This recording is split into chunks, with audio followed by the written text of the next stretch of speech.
Eric Rohmer, Film as Theology, Kate Taster, Belgrave Macmillan.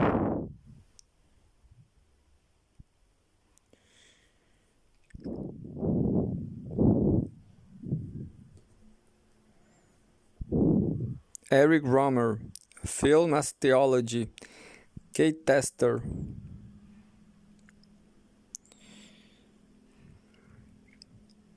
Contents: Acknowledgements and Note. 6. Introduction. 1. The Period Films, Tragedies and Miracles. 19. 2. The Occasional Films, Scenes of the Ordinary Miracle. 47. 3. Moral Tales, Grace and Circumstance. 76. 4.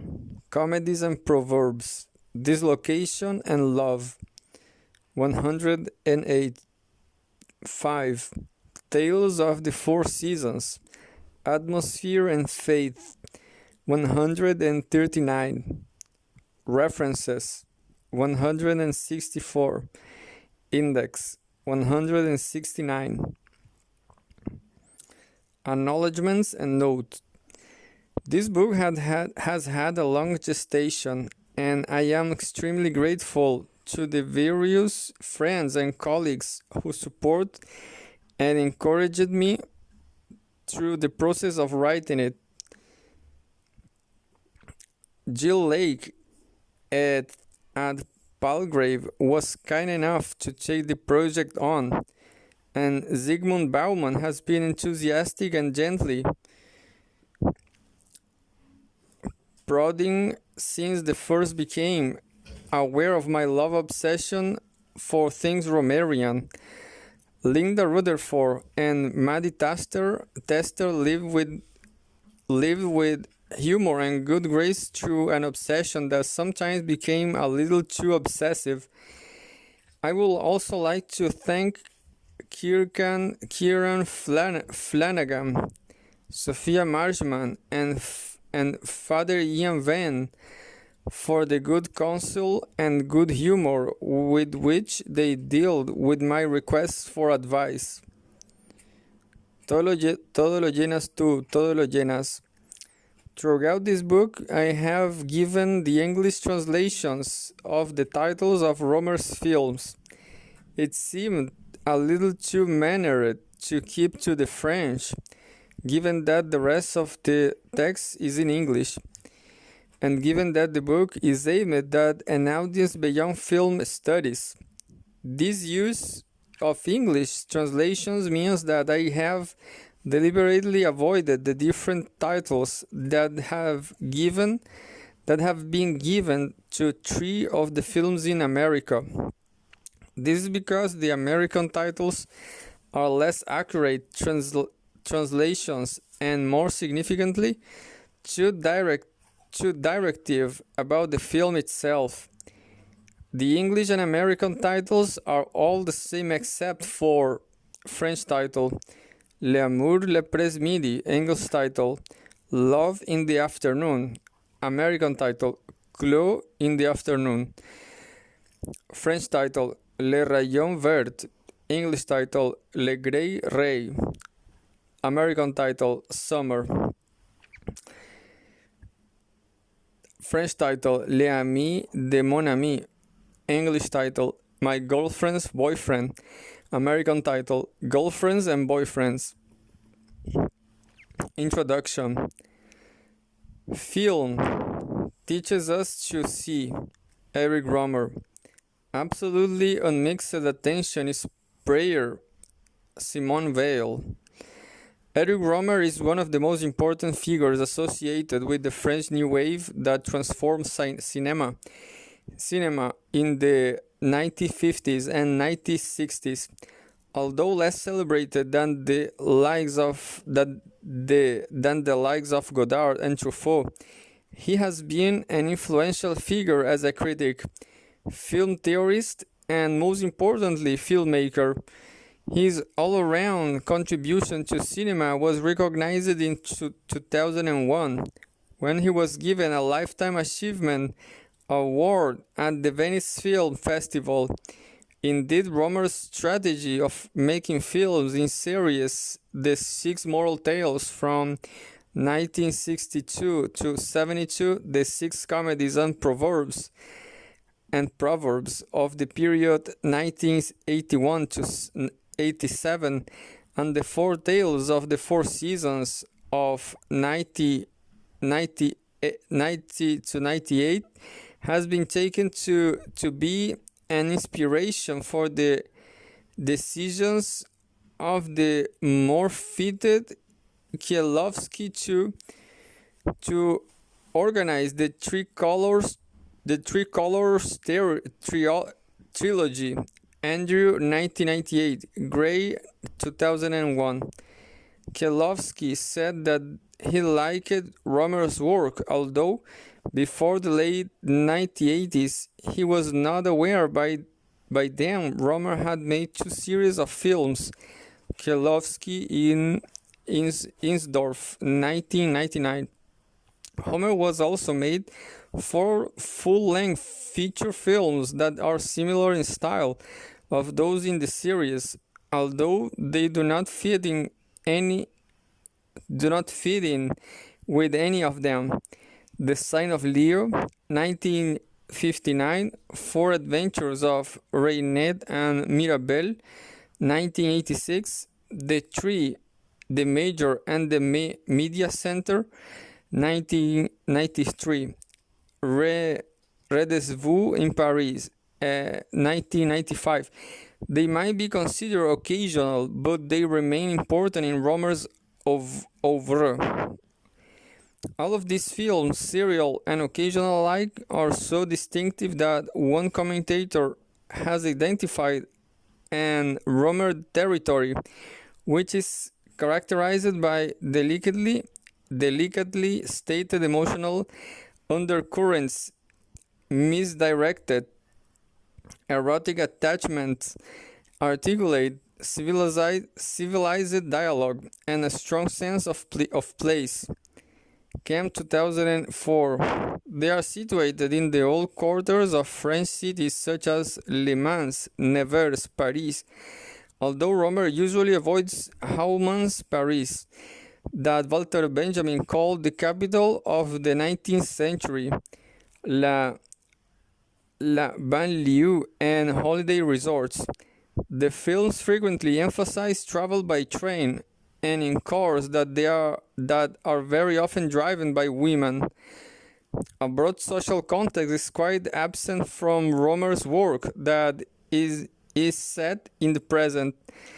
He concentrates on micro-social structures such as partner relationships, cohabitating families, small groups on holiday, and friendship networks. Durgnant, 1990. The film paid no attention to abstract social institutions of structures. Although the cinematic style of the films has changed over the years, but little since the early 1970s, it is possible to identify common characteristics among them. For the most part, the films consist of carefully composed long takes shot by cameras that are at or slightly below the eye level of a standing person who is not herself or himself involved in the action. The camera is watching, and by extension so is the audience. Rohmer never indulges in humanly possible shots. This is almost a moral principle for him. His camera angles always have the point of view and are at the head of the human eye.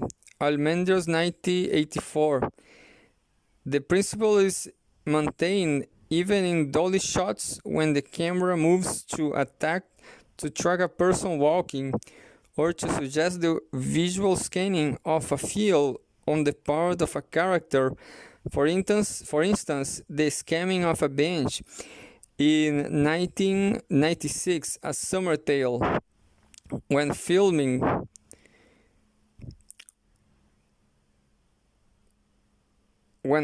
takes place in cars, it is invariably from the point of view of a backseat passenger, and in trains from that of a passenger seated near, but not next to the characters. The scenes have a deep focus, but not a deep staging, so that is seen on the screen is immediately and obviously comparable with what we see through our own eyes as we look at the world around us. There is a general avoidance of reverse angle shooting and a total avoidance of montage and jump cuts. Rohmer's mise-en-scene has deliberate common sense validity. There are very few close-ups or focus pulls, and all the time a gap is maintained between the viewer and the viewed. This is a cinema of observation by the filmmaker and of the filmmaker's production by the audience. But the audience is all the time encouraged to engage with the film because the deep focus and long takes create a space and time in which choices and have to be made about precisely what is going to be observed and whether it will be remembered. A fine example of this can be seen toward the beginning of the tree, the major and the media center, where a foreground conversation in the Basier lip rather seems to be much less intriguing than one of the background between a young man and woman. Rohmer has confined these more over-directional fancies to a series of extraordinary period films, which are by contrast extremely artificial and draw on the devices of painting and newsreel in order to set the stage in which the characters move and, perhaps most noticeable, speak. The Marquis of 1975, Percival 1978, The Lady and the Duke 2001, Triple Agent 2004, Romance of Atri and Celadon 2007. The territory of Rohmer's film is not just spatial or stylistic, however, it is also thematic. Rohmer's work concentrates relentlessly on the confusions and self-deceptions of youngish, educated men and women who have realized that real life is always unreal, always impossible in the midst of empirical life. Lukács, 1974. In the films that are set in the present, this theme is for the most part explored through stories about love and in particular the desires of men and women and the mistakes and the delusions into which they allow themselves blithely to fall. Two of the more poignant explorations of this theme are A Good Marriage, 1982, and Full Moon in Paris, 1984. This is desire as wanting, or perhaps even as a request that is made to another, as opposed to desire as erotism and sexual activity. It is love as petition to the other, a love through which possibilities beyond the empirical might be seen if the characters have the sight and disposition to see. The period films, meanwhile, examine the problem of how the empirical is transformed into the real through examinations of what can only be called catastrophic events.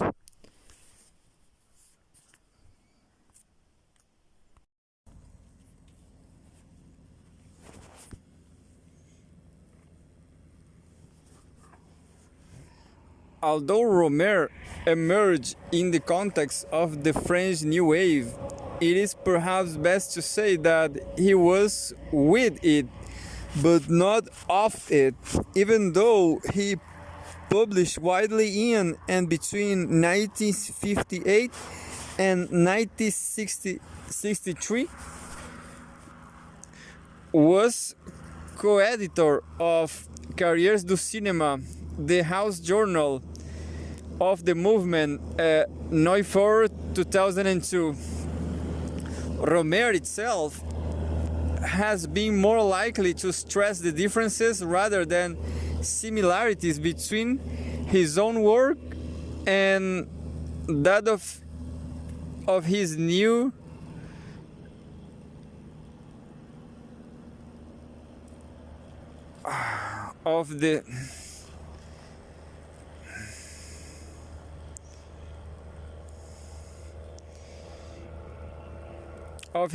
wave colleagues. Calhoun 2003. Indeed, even the most superficial comparisons of any film by Rohmer with anything by Truffaut or Godard shows that his style bears little resemblance to that of the new wave films makers.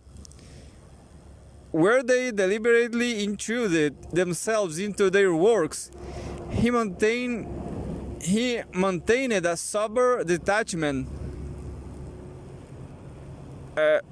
Showalter 1993.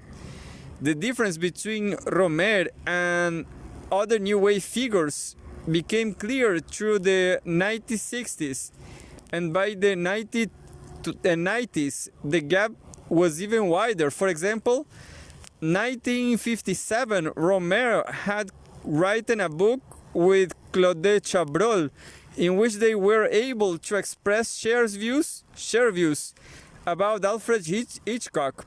Rohmer and Chabrol, 1979. For background on the book, see Vest 2004. In 1994, Chabrol released L'Enfer, a Hitchcockian study of marital jealousy and paranoia, featuring the then new star of French cinema, Emmanuel Béard. Austin 2003. Chabrol drew on controlled stylistic moves and a powerful narrative thrust to unsettle the relationship between the audience and the film. A year later, Rohmer released Rendezvous in Paris, which contains 3 unconnected episodes. They cannot really be called stories, about the dreams and deceptions of characters in potentially romantic twists. Set in Parisian markets, parks, and art galleries. For the most part, Rohmer's actors were amateurs, and certainly none of them have become big stars in the way of Béard. He has often used untrained actors in his films, and it is only when they forget to maintain the pretense that they were not being filmed and glance directly at the camera that they carefully maintain a distance between the viewers and the view comes anywhere near to collapse. For more on Rohmer's use of amateur actors, see Monaco 1976, where Chabrol's films build up an extraordinary measure of tension through directional artifice.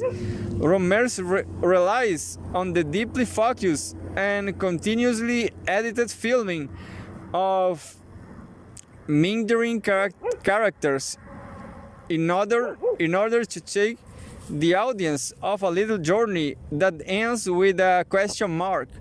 Chabrol seeks to excite and raise anxiety. Excite excite and raise anxiety. While Rohmer is more concerned to observe and raise a wistful smile of recognition.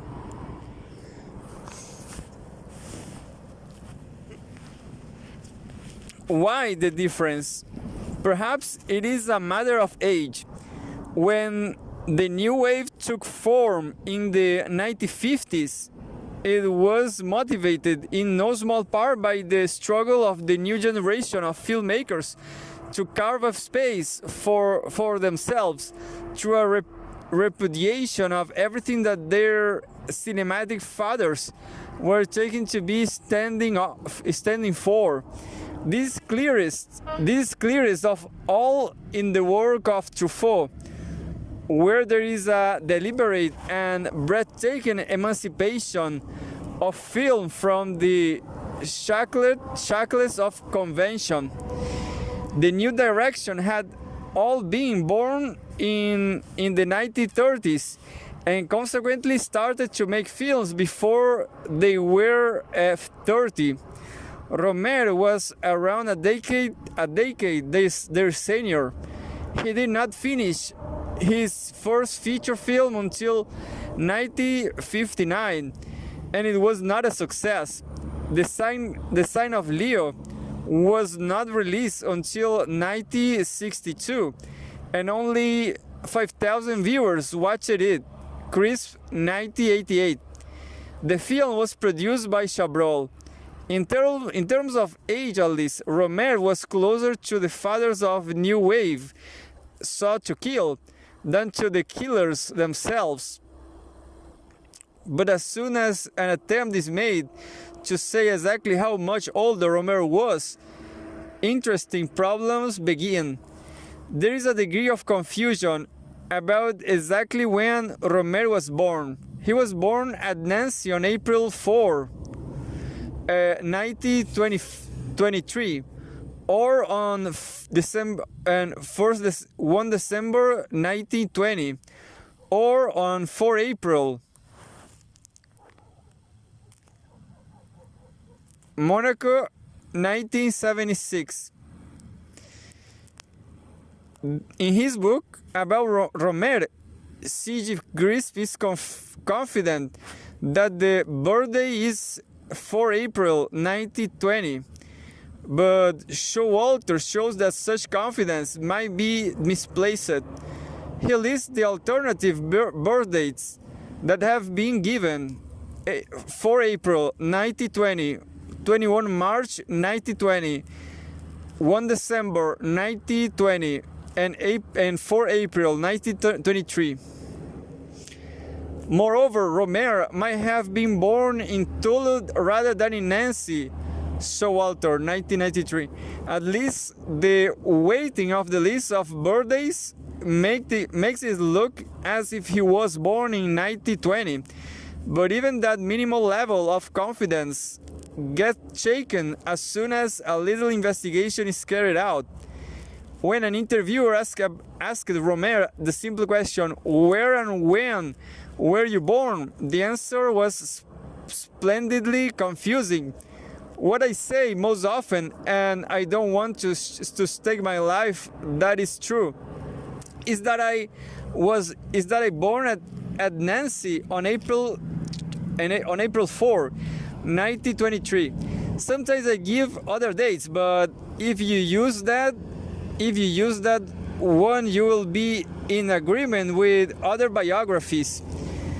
It was certainly 1923, Rohmer in Patrie, 1971.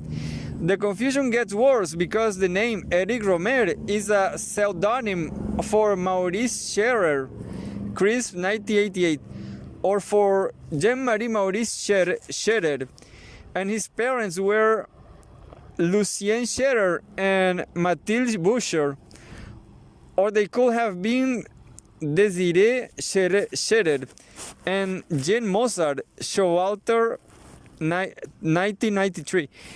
He is generally credited with having published a novel in 1946 under another name, Gilbert Cordier Davis, 1971. Showalter, 1993. But when questioned about it in an interview in the early 1970s, he replied, I have never written a novel. It must be a mistake. As you know, this publicity material is full of mistakes. Rohmer in Chase and Fiden, 1972.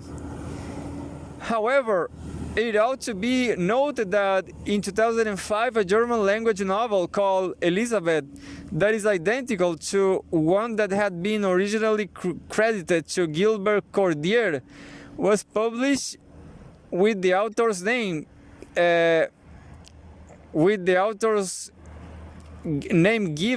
being given as Eric Rohmer.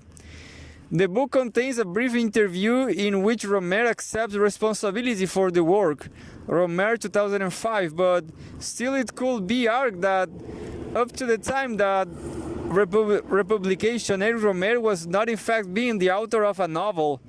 The name Eric Rohmer first appeared in 1950, Showalter 1993, and has been used more or less exclusively as his public signature since October 1954. The name was chosen either as a homage to Erich von Stroheim and Sax Rohmer, who wrote the Fu Manchu Mysteries, or for no reason at all. It was a name I chose.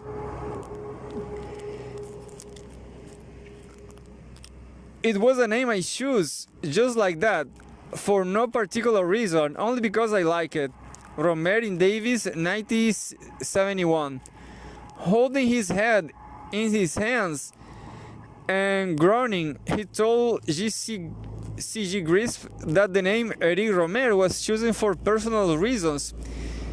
Grisp suggests that these reasons were a desire to hide the fact that he was a filmmaker from his mother, who evidently thought that her son was the school teacher he had trained it to be.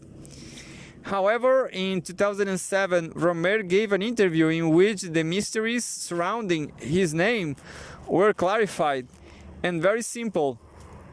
He pointed out that Eric Rohmer is more or less an anagram of Maurice Scherer. Rohmer, 2007.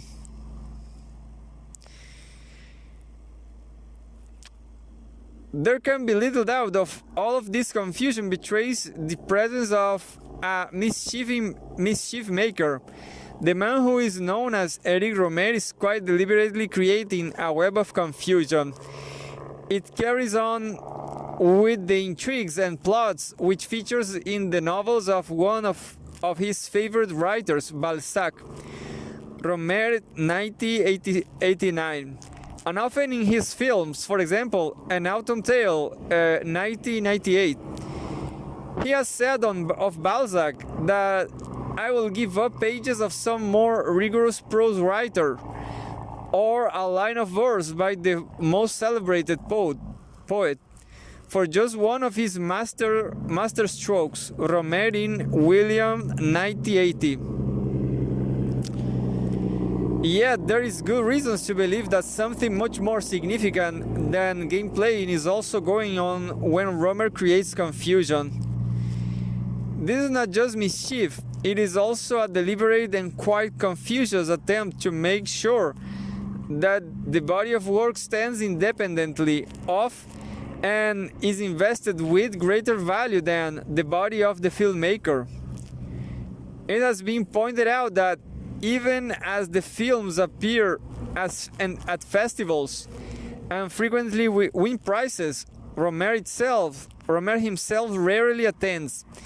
In 1971, it was said that he never signs manifestos or petitions, belongs to no clique or coterie, refuses to own a car or install a telephone, and sends back letters that reach his home with addressee unknown. Davis, 1971. Indeed, according to one anecdote, when he was asked to provide a photograph for a biographical dictionary of the new wave, Rohmer submitted the worst one he could find. It's important that people should realize that a boring person I am, he said. Chris, 1988. This is consistent with Crisp's suggestion that the introduction of the pseudonym Eric Rohmer reflects the need to efface himself, control his sensuality, and deny any world aspirations. Crisp, 1977. Rohmer's self-effacement is discussed through the prism of triple I agent in Tracts, 2005. In this way, it is hard not to see a current to Rohmer that flows out from Balzac Pere Goriot, a novel in which public identities are masks and in which no one is entirely what they seem. They hide themselves so that their public presence as a work might be accomplished and successful without giving away or being dependent upon private secrets. Rohmer has commented on this one of Balzac's works, Rohmer in Williams, 1980. But of course, there is a difference, because Balzac characters, for the most part, are obsessed with world aspirations. Rohmer territory is distinct from Eric Rohmer, whoever he is. And this book is about the former, not the latter. The key to unlocking Rohmer territory is its realist commitment. Consequently, this introduction seeks to provide a way into the territory, first of all by establishing the meaning of realism for Rohmer.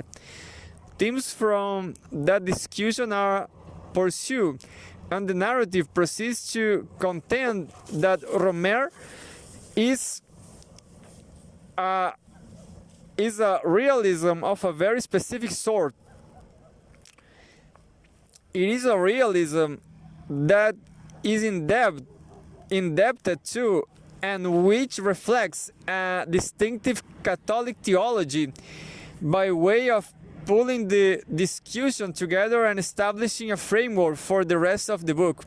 It is argued that Rohmer's films stress the significance of theological grace to the processes and understandings of empirical life. The sociologist Kieran Flanagan has made the point that grace lies outside the realm of the social, but yet is embodied in it. Often manifestations of grace are noted within the social in appearances, in roles that transit unexpected insights that just happen to be noticed. But Flanagan continues, such cultivation of sight, of seeing and believing, requires a cultural sight for cultivation, where the spiritual eye is nurtured to see. Flanagan, 1996. It is the thesis of this book that the work of Eric Rohmer and the territory that it maps is precisely a site for the cultivation of sight to attend to the manifestations of grace. Through his own observation, Rohmer is inviting his audience to begin to see. Realism, with their dependence on long scenes and deep focus, Rohmer's films draw on a very specific cinematic language that is derived from André Bessin's cinema theory. And this is not terribly surprising, given the relationship between the two. They were both central figures in the film clubs that emerged in Paris in the late 1940s, and they worked closely together on Carrières du Cinéma. Rohmer called Bazin his teacher and friend. Rohmer, 1989. Rohmer noted that all of Bazin's works is centered on one idea, the affirmation of cinematic objectivity. Rohmer, 1989. This idea presupposes a reality that is external to cinema itself, a reality which is both the object and the guarantee of objectivity. And from this it follows that the aim of cinema is to work toward the most object adequate representation that is technically and stylistically feasible. This is the nub of Bazin's ontological position on the cinema, and from it he deduced the form of this distinctive language that can see to run through the work of Rohmer. A good summary of Bazin's ontological position is provided in Cassetti, 1999.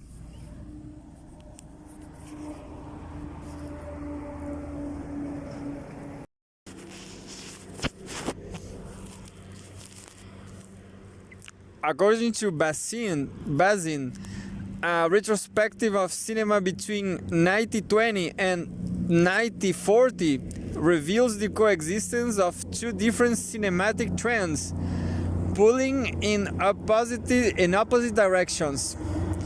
He said that there are those directors who put their faith in the image and those who put their faith in reality. Bazin, 1967. The former group, those who put their faith in the image, can be identified by their tendency to use montage, editing, and thus to create a sense or meaning not proper to the images themselves, but derived exclusively from their juxtaposition.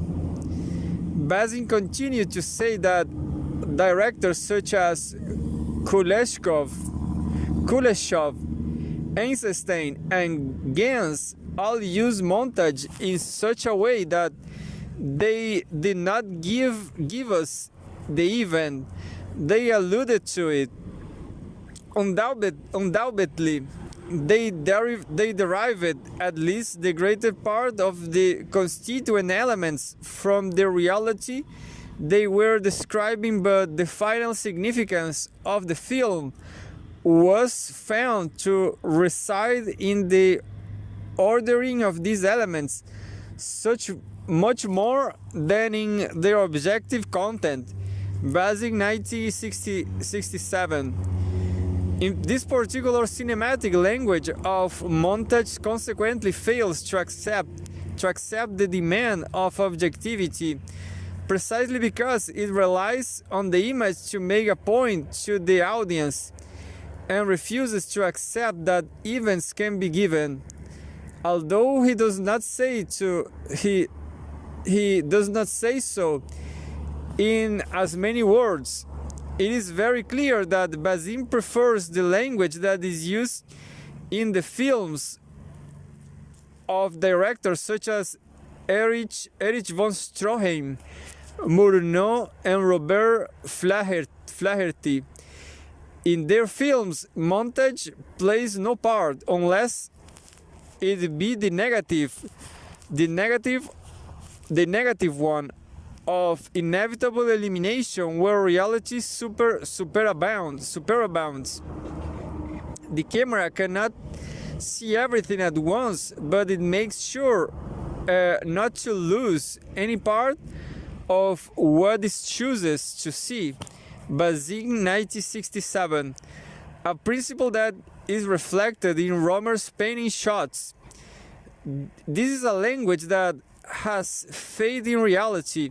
Bazin emphasizes the difference between the two languages with some comments on Flaherty's film Nanook of the North. One scene shows the amount of time and the care that is required not for Nanook to successfully hunt a seal. Bazin argues that Nanook's perseverance could be suggested through montage techniques, but that Flaherty places his faith in reality.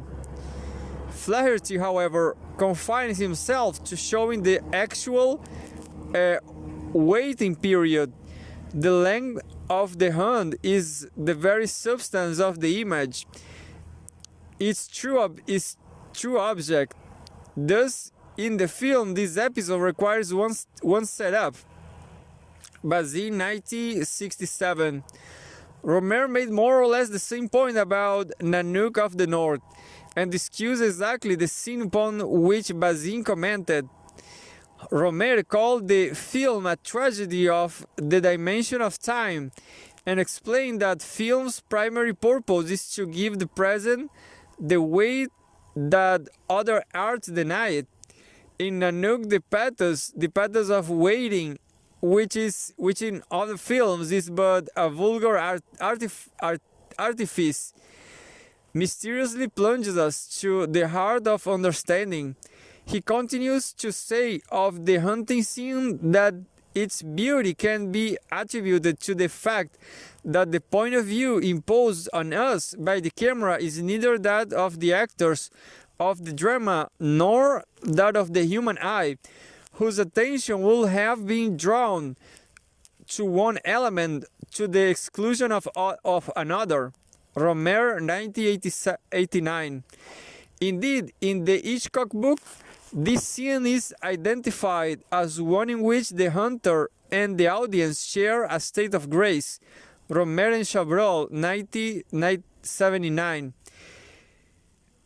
Rohmer also embraces Stroheim and Murnau in a way that is obviously indebted to Bazin. According to the latter, these directors use a language in which the image is evaluated not accordingly to what it adds to reality, but what it reveals of it. Meanwhile, what Rohmer commends in all of them is commitment to reality and their refusal to impose meanings or to add to what objectively is. Let's carefully hold on an instrument he knows can still portray us as we see ourselves. May this very simple certainly reassure us and keep us from pointless exercises. Rohmer, 1989. Original emphasis. Commitment to reality implies a cinematic language which avoids pointless exercises, which refuses to impose meanings upon the world, and which instead shows us as we see ourselves. It requires a form of self-effacement before reality. Bazin, 1967, of exactly the kind that is represented by Rohmer's effacement of himself behind a pseudonym, mystification, and a body of work. The objectivity of an external reality is made paramount and unassailable. Bazin identifies the components of the language that follows from this effacement in the work of a number of directors who were also embraced by Rohmer, not just Flaherty, Stroheim, and Murnau, but also Marcel Carné, whose editing remains on the level of the reality he is analyzing. There is only one way of looking at it, and so there is a refusal to use superimpositions or close-ups. Bazin, 1967, from Wallace and Wheeler, and particularly from Jean Renoir, Rohmer, Eulogis Renoir, Rohmer 1989. Bazin takes the principle of defocus, thanks to which whole scenes are covered in one take, the camera remaining motionless. Dramatic effects for which we had formerly relied on montage were created out of the movements of actors within a fixed framework. Bazin 1967. In this way, the event is put back into a dimension of time and reality. Renoir in particular discovered through deep focus and long scenes a film form that would permit everything to be said without chopping the world into little fragments that will reveal the hidden meanings in people and things without disturbing the unity natural to them. Bazin 1967. Exactly this point can be found in Rohmer's reflections on his own work. What am I interested in? I'm interested in the relationships of the characters to the surroundings.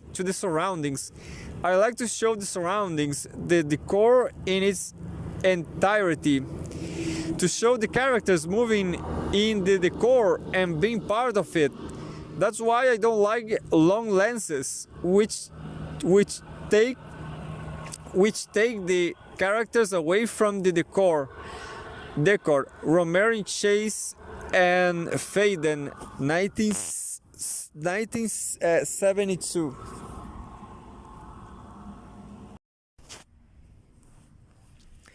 Natural unity was taken by Bazin to be represented especially well in the Italian neo-realist cinema of Rossellini. One of the most significant qualities of a film like Rome Open City is its use of what Bazin terms an amalgam of professional and amateur untrained actors.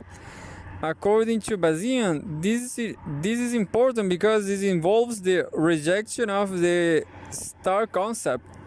Bazin 1973. In such a way that the overall objectivity and realism of the film is increased.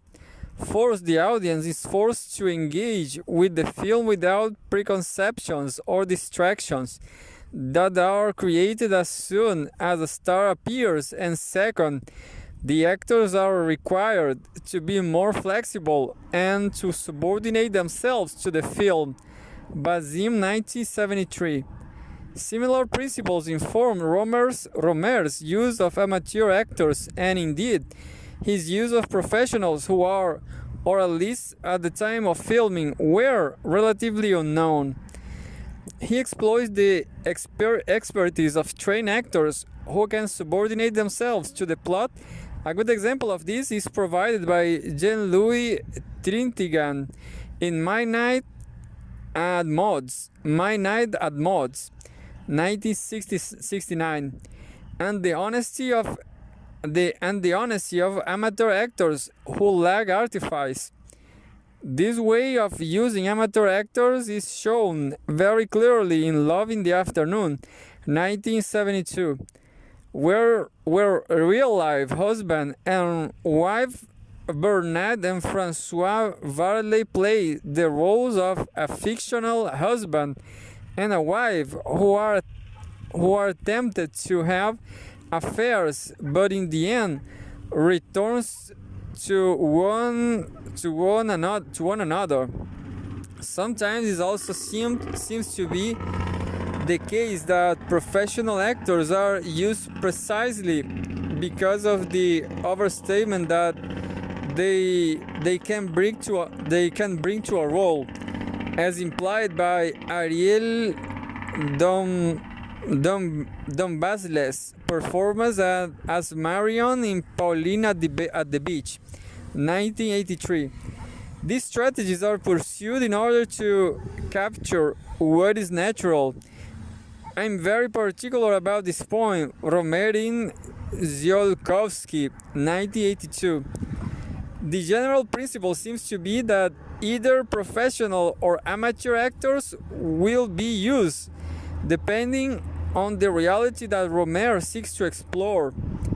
In this vein, Chris proposes that the Comedies and Proverbs series uses amateur actors because their lack of experience and confidence in front of the camera means that they possess a degree of naivety that reflects the character's lack of self-consciousness.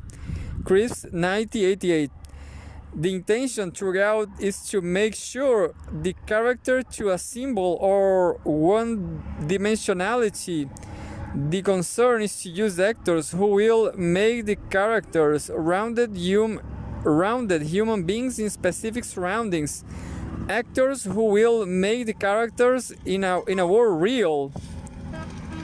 The cinematic language that Bazin comments as that which is least likely to forget that the world is. Bazin is more or less identical with that which is employed by Eric Rohmer.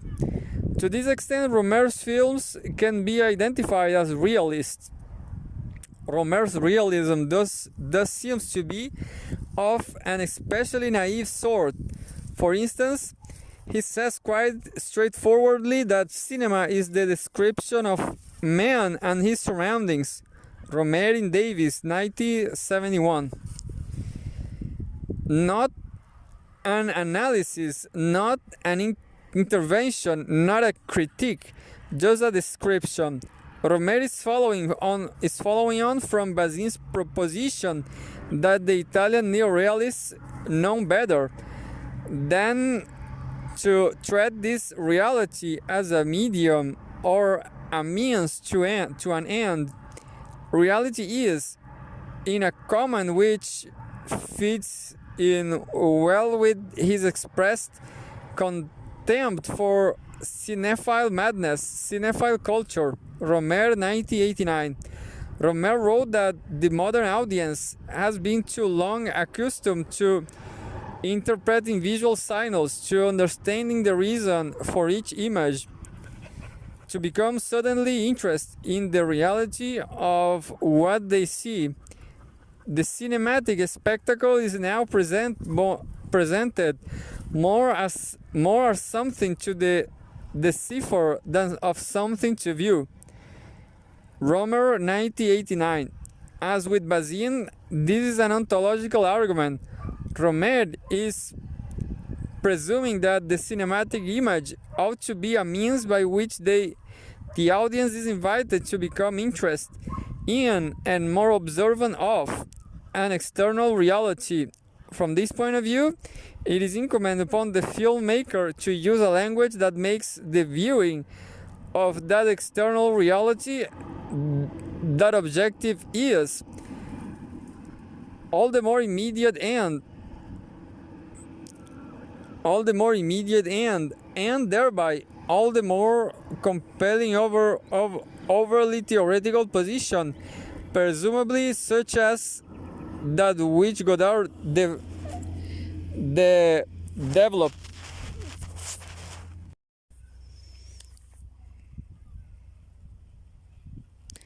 Become abstractions that create mere boredom, and unsurprisingly for so faithful a follower of Bazin, montage is repudiated for a hint of Rohmer's attitude towards the Godard who emerged in the 1960s and through the 1970s. See Andrews 2002. Directors like Wells, Hyler, and Hitchcock are commended for their systematic use of the still shot. Rohmer 1989. For Rohmer, the problem is that abstract understanding has got in the way of a more simple and immediate seeing of what is. In learning now to understand the modern moviegoer forgot how to see, and if film has succeeded in educating us visually, it is not to do so by making us more sensitive to the pure signification of certain forms of movements. Rohmer, 1989. Moreover, in order to achieve that increased sensitivity, film has to carve a space for itself against commodified and commercialized culture. I would not like to film the world as it is shown in fashion magazines. This modern, cheap vision of modern world. What interests me is man in its setting, the human face, the human body, human gestures, human behavior. He said that if there is beauty, this is where I like to find it, even if it is not Greek beauty. Rohmer in Davis, 1971. This tension between the concern with the real quality of human presence, the setting, the face, the body, gestures, and behavior, and a critic of the empirically cheap vision of the modern world is expressed very clearly in films such as Full Moon in Paris, 1984, and My Girlfriend's Boyfriend, 1987. Here there is an implication that the commodification of the empirical human setting has had a disastrous impact on the real beauty of human being. It is not noticeable that shopping is rarely an easy experience in Rohmer's films, and it is usually a moment of depiction and self-deception. For example, buying a shirt is a rather fraught experience in love in the afternoon, and an antique causes problems in a good marriage. Meanwhile, there is a nice moment of mischief in The Aviator's Wife when a character gloomily descends the steps into the metro and goes beneath a bright advertisement for the C&A chain store. It is hard not to conclude that Rohmer is nudging the audience to think that mass consumerism is a gateway to hell. However, Rohmer explicitly denies that he has any sociological interest or competence. Rohmer's Impetri, 1971.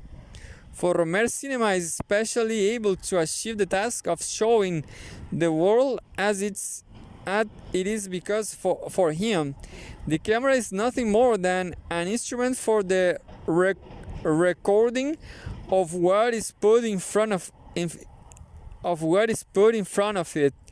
I know a great deal of effort has done into devising a proof that the camera is not a simple recording instrument, that the world of the screen differs from perceived reality, and what a futile undertaking is it.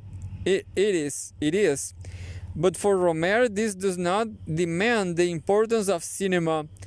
To the contrary, it is precisely because cinema merely records that it is so immensely valuable. The ability to reproduce exactly, simply, is the cinema's surest privilege. Rohmer in Williams, 1980. After all, film uses techniques that are instruments of reproduction, or one might say of knowledge. In a sense, it possesses the true right from the beginning and aims to make beauty its supreme end. Rohmer, 1989. He has said, "I don't want to make profound films."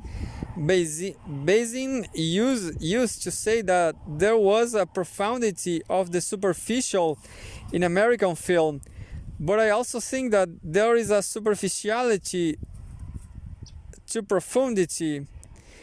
Rohmer in Siolovsky, 1982.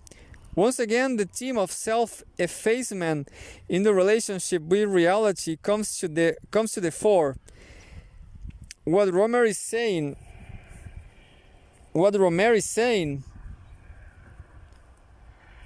What Rohmer is saying is that the objectivity of what is and the unique ability of cinema to capture it means that the filmmaker must refuse to make her or his own presence too overly obvious.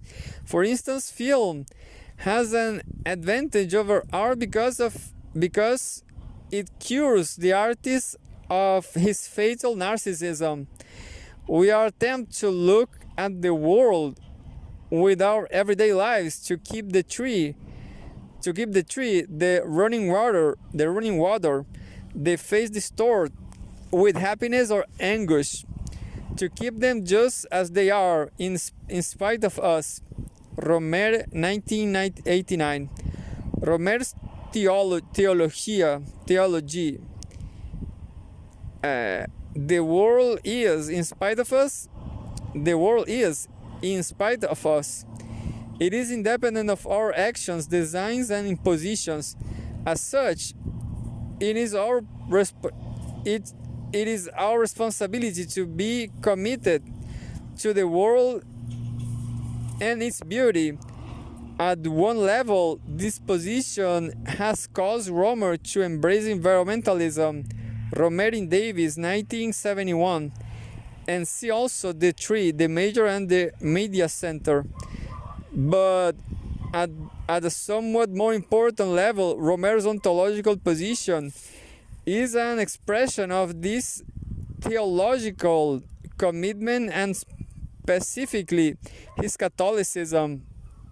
This becomes clear when Rohmer makes comments of the order that not only is there a beauty and an order to the world, but there is also no beauty of order that are not of the world. Otherwise, how could art, a product of human effort, equal nature, a divine creation? He went on the state that art is the revelation in the universe of the Creator's hand. True enough, there can be no position more teleological or theological than mine. Rohmer Williams, 1980.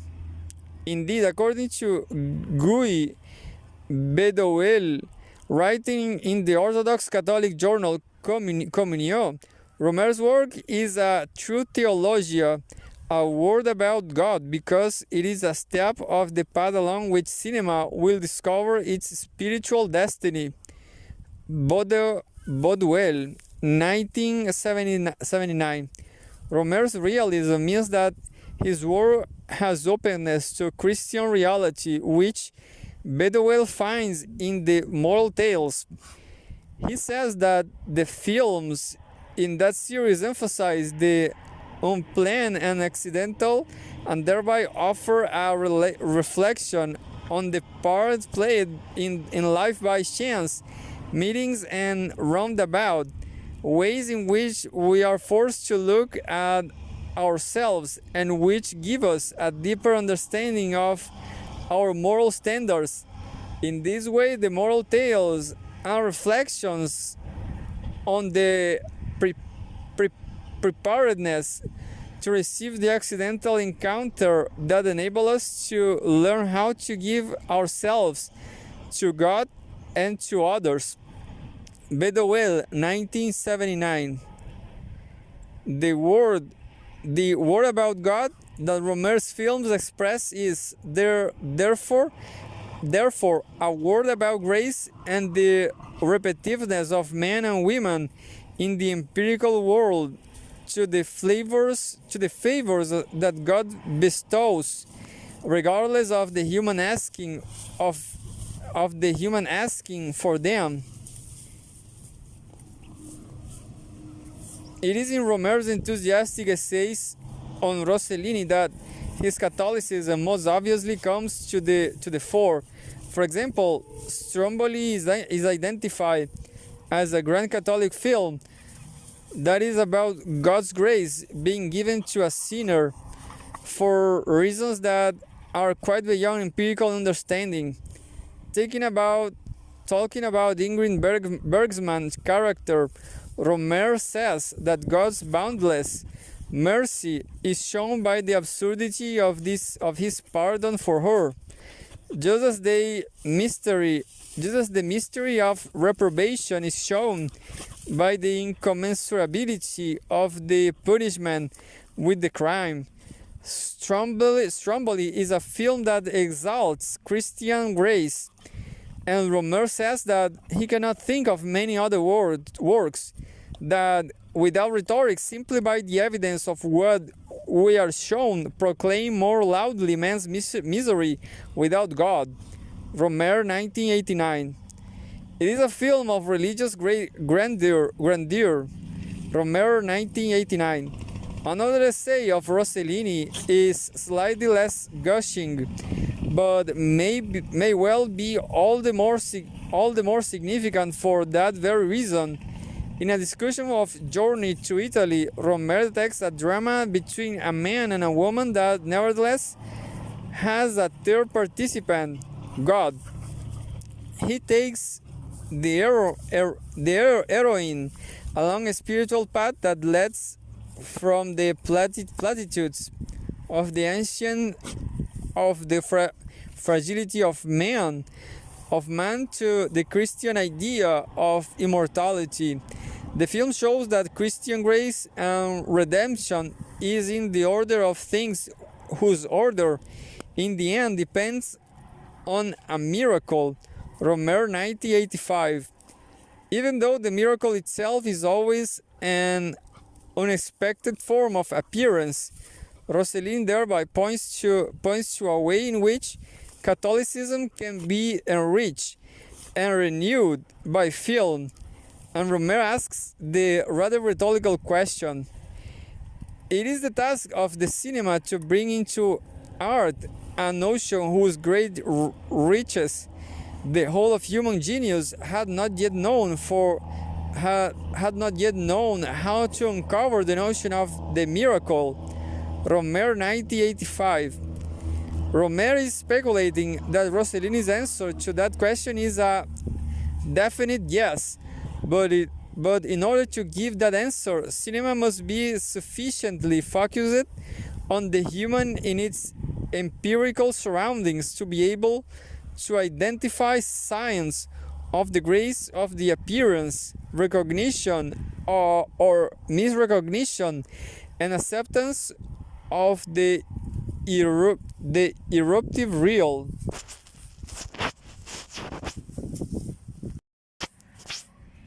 Rohmer's Catholicism, Wide, 1996, is influenced by Blaise Pascal, and this is most obviously expressed by the character of the narrator in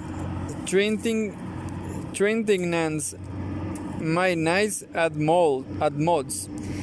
The film is set in Clermont-Ferrand, Pascal's hometown, and when the narrator is bruising in a bookshop, he picks up a copy of the Pensées, but the most obvious trace of the depth is in the film's discussion of the Pascalian wager on God. According to Pascal, it is true that men are in darkness and estranged from God, that he has hidden himself from their knowledge, that this is in fact the name which he gives himself in the scriptures. Deus absconditus, Pascal, 1931. And from this it follows that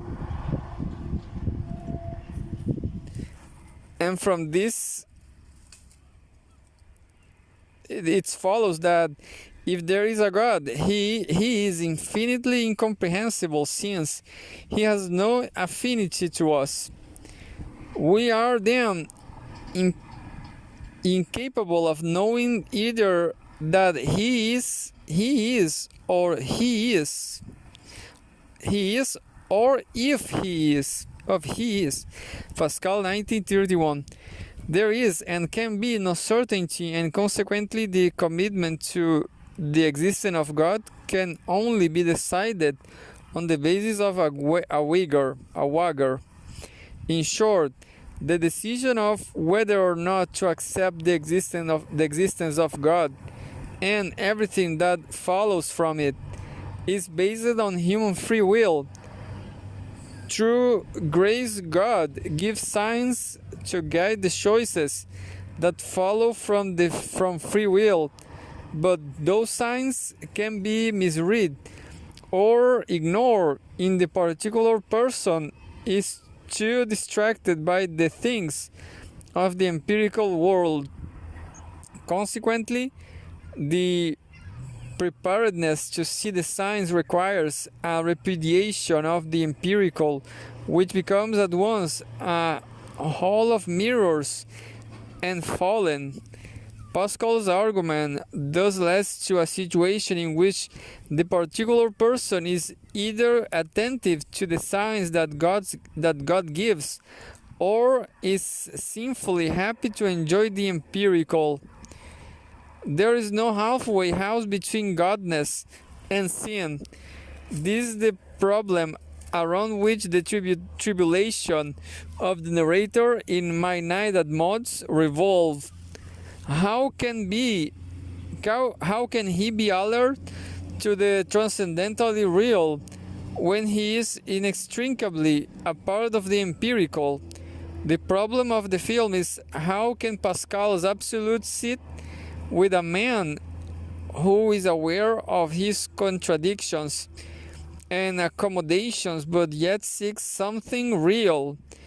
Take me, with all my mediocrity, my carefully middle of the Rhodism, my lukewarmism, all of which God despises. I know I can still attain a kind of fulfillment. Rohmer, 1980. For the man who is aware of his empirical limits, grace becomes a gift that has to be looked for very hard, and maybe even tied to wishful thinking, because it will be necessarily compromised.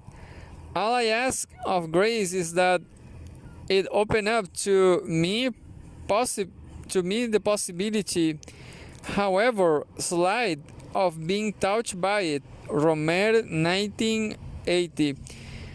That final quotation, which is taken from the short story version of My Night at Mods, raises the very Pascalian question of whether men who are comfortable in the empirical are too vain to be able to understand that the very things for which they crave appear regardless of their ambitions, and whether they are therefore fated to fall into the trap of trying to hurry the real along. Indeed, the version of this little speech that appears in the film makes the narrator sound even more smug. In my mediocrity, in my happy medium, in my tepidness, which God abhors, I know I've been able to attain, if not plenitude, at least a certain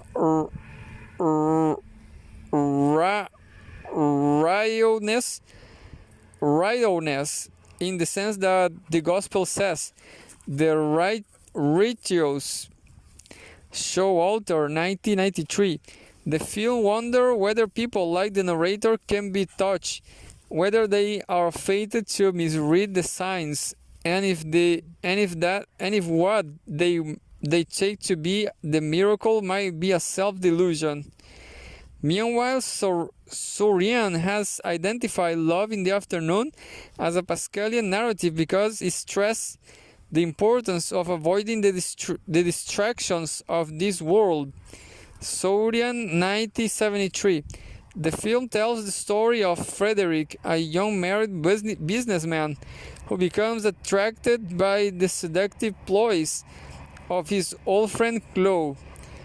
His temptation has already been established through a narration in which he talks about the fantasies he has about the unknown women he meets on the street of Paris. He's a kind of small-scale would-be flaneur. and all the more tragic for that very reason. And there is every indication that for Frederick, marriage has become an habit in which he and Helene take one another for granted. Rohmer shows that Frederick is one of those men of whom Pascal wrote, "We do not content ourselves with the life we have in ourselves and in our own being. We desire to live an imaginary life in the mind of others, and for this purpose we endeavor to shine." Pascal 1931. Frederick and Chloe meet in the afternoons during the extended lunch breaks.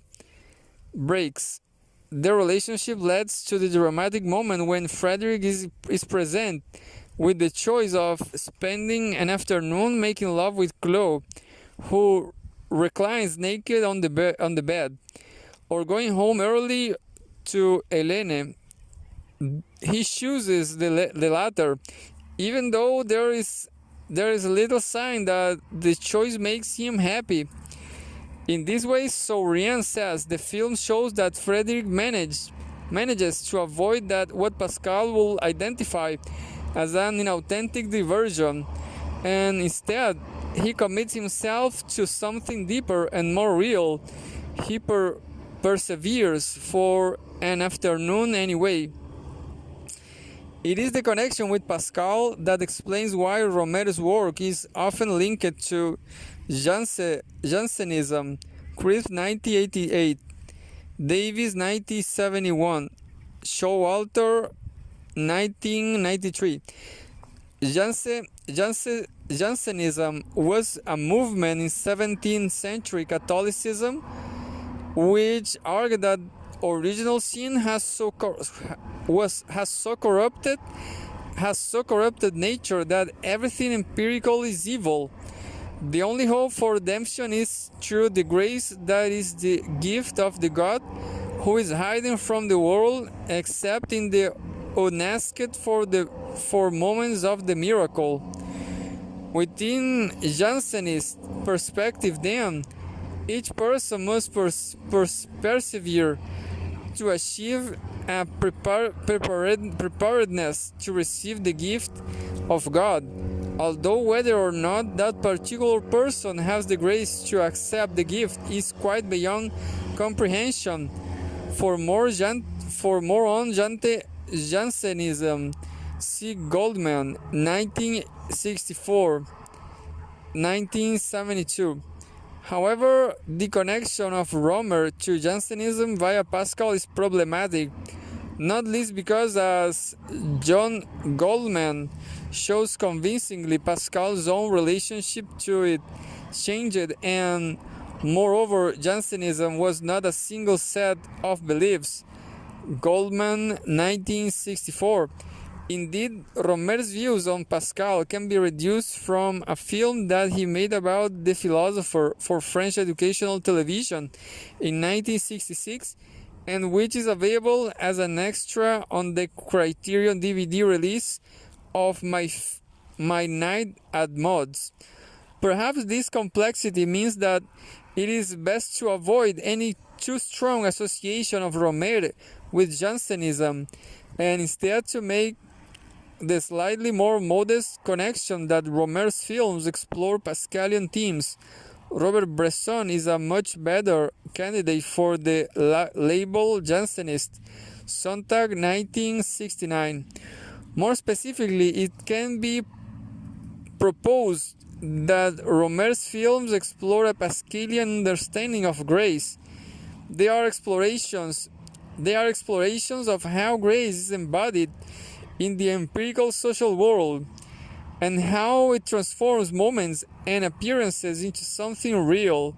Rohmer's films show how important it is for us to cultivate a way of seeing the world that is open to the miracle that erupts unexpectedly. Grace is the help that God gives to humans to attend to His to his call. It is supernatural and cannot be asked for or hurried along by human action or intervention. The theological debate that arises is about the relationship between God's grace and the free will that God gave to men and women.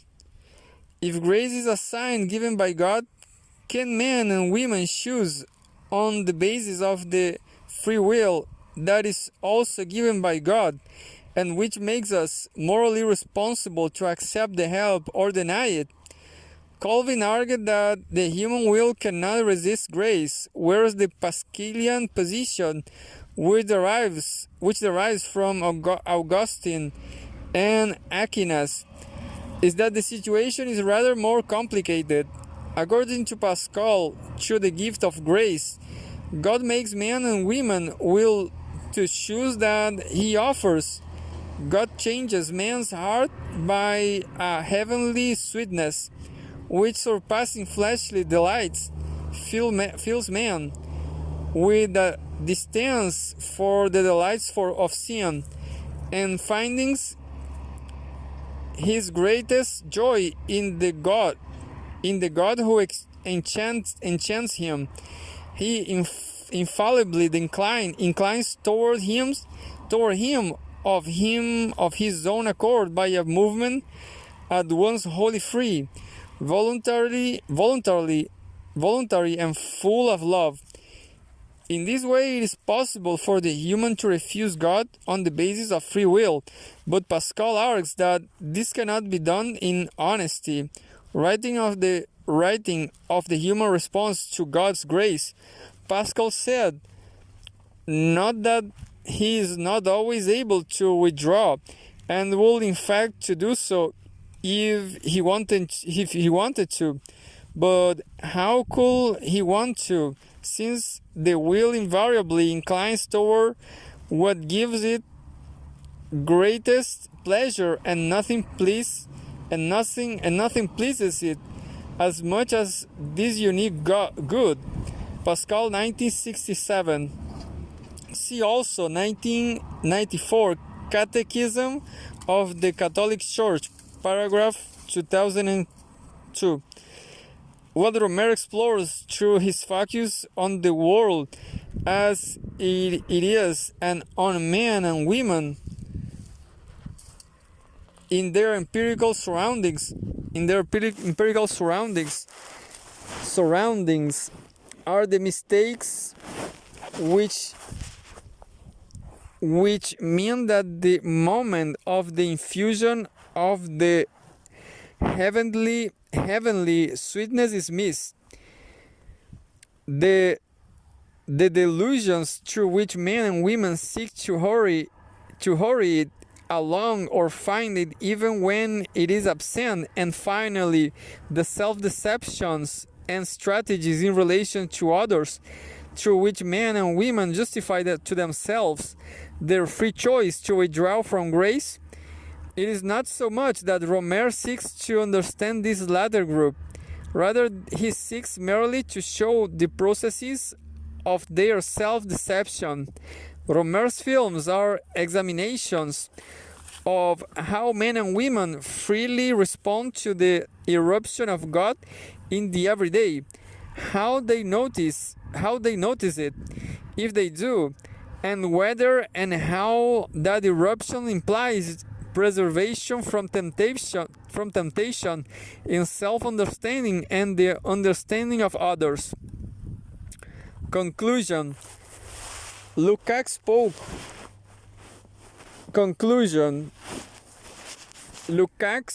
spoke of the importance of a gleam, a lighting that illumines the banal path of empirical life, something disturbing and seductive, dangerous and surprising, the accident, the great moment, the miracle, and enrichment of confusion. Lukács, 1974. Rohmer's miracle is much less obvious than that, much more subtle, and therefore much more demanding. What makes Rohmer's films so and questioning and question provoking is their refusal to present the miracle that can transform the empirical into the real as a magical moment that appears with thunder and lightning. Instead, it is fragile, small, and too easily misrecognized. Hence, the misdirected attachments that feature in Rohmer territory, and hence also the panning shots of landscapes, which invite the audience to look out for signs that may appear, or then again may not. It is to be seen in a chance meeting. In a chance meeting, the gesture of a hand or the shape of a knee, not a cataclysm. The miracle is an eruption of new possibilities and consequently a moment of new uncertainties, not a sentimental closure. Similarly, Rohmer's films rarely end with a moment of closure. They tend to end with the intimation of a new beginning. The moment of eruption, the moment of the miracle, can be recognized only by those who are prepared to see it. And the question that the films explore is whether the characters, and by extension empirically real people like us, will be able to preserve in trying to see, will be possessed of a disposition to continue to seek, even if the signs are missed or indeed never never evident. Rohmer's films are hopeful because they establish the possibility that even when they feel distant from the miracle of the real, that will infuse their lives with meaning. Men and women can aspire to be open to more than the merely empirical, but this openness requires that intention always be paid to what surrounds, and that is never be avoided. Grace comes, if it comes at all, in nature and in the human nature of sociability.